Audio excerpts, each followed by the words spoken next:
Hello friend, my YouTube channel Shivani story में आप सभी का स्वागत है। आज की कहानी है, अगर तेरी कोख में लड़का हुआ तो ठीक, नहीं तो तुझे बच्चा गिराना पड़ेगा।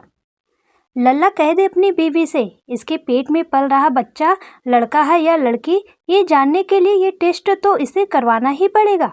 मेरी जान पहचान की एक डॉक्टर है, उसे समस्या बताऊंगी तो बता देंगे वो। रेवती जी ने अपने छोटे बहू बेटे से कहा। बेटा कुछ बोल पाता उससे पहले ही छोटी बहू अंतरा बोली, अगर लड़की हुई तो क्या करेंगी आप? क्या ज़रूरत है टेस्ट की? अब इस बच्चे को तो जन्म देना ही है मुझे। रेवती जी तुनक कर बोली, बिल्कुल नहीं, अगर लड़की हुई तो बिल्कुल जन्म नहीं देगी तू उसे। हमारे घर में पहले से ही 4 लड़की है, 3 बड़ी बहू की और एक तेरी। अब हमें तो लड़का ही चाहिए। अगर तेरी कोख में लड़का हुआ तो ठीक, नहीं तो तुझे बच्चा गिराना पड़ेगा।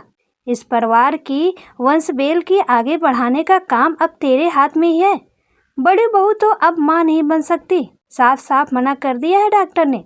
ये मेरा अंतिम फैसला है, मैं अपने बच्चे को जन्म दूंगी, चाहे बेटी हो या बेटी। टेस्ट करवाने हरगिज नहीं जाऊंगी। आप लोग मेरे साथ जबरदस्ती नहीं कर सकते। अंतरा ने बड़ी ही दृढ़ता के साथ कहा, तो कोई ज़रूरत नहीं है इस घर में रहने की। हम अपने लल्ला का दूसरा ब्याह कर देंगे, लेकिन इस वंश की बेल को आगे ज़रूर बढ़ाएंगे। तुम जाओ अपने मायके और वहीं रहना, और अपनी ये ऐठ अपने माँ बाप को दिखाना। हमारे घर में रहोगे तो हमारी बात माननी ही पड़ेगी, रेवती जी ने कठोरता से कहा। अंतरा की आंखों में आंसू थे। वो अपने पति की तरफ देख रही थी कि वो कुछ बोले, लेकिन रेवती जी का इतना खौफ था कि दोनों बेटों की कुछ बोलने की हिम्मत नहीं होती। काफ़ी देर अंतरा आशा भरी नज़रों से अपने पति की तरफ देखती रही, लेकिन वह बुत बना रहा। अंतरा ने अपने आप को संभाला और बोली, अगर मैं टेस्ट नहीं करवाऊंगी तो इस घर में नहीं रह सकती। रेवती जी चीखते हुए बोली, हाँ बिल्कुल भी नहीं। अंतरा ने कहा, तो सुनिए, मैं टेस्ट नहीं करवाऊंगी, हरगिज नहीं करवाऊंगी, और अपने बच्चे को अपने दम पे पालूंगी।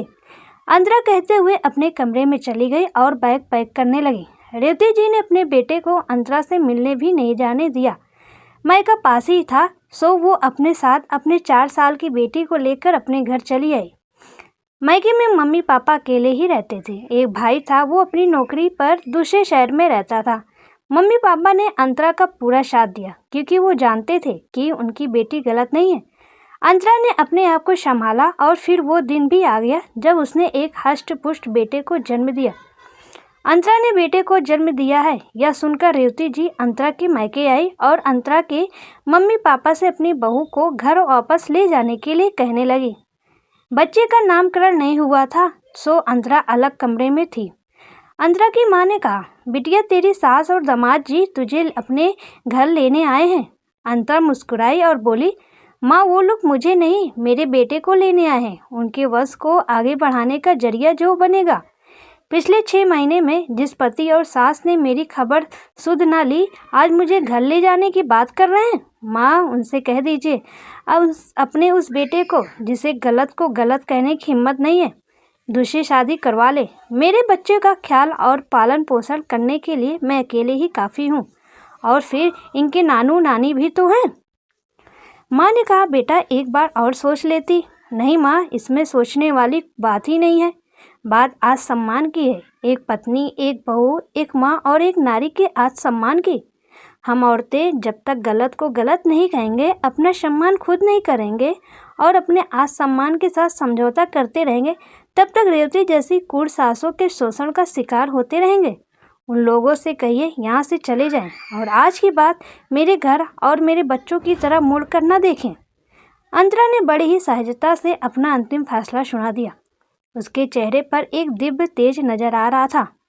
अंतरा की माँ जैसे ही बाहर आई तो देखा वो लोग जा चुके थे।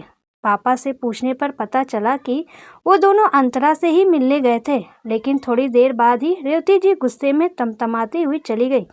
मैंने पूछा भी, लेकिन वो कुछ बोली ही नहीं। दामाद जी भी उनके पीछे पीछे चले गए। उनके जाने के बाद अंतरा ने सोच रही थी कि मैंने बहुत ही सही कदम उठाया, क्योंकि जिसकी मेरी परवाह नहीं है वो मेरे बच्चों का क्या परवाह करेंगे, जिसको सिर्फ लड़का ही चाहिए।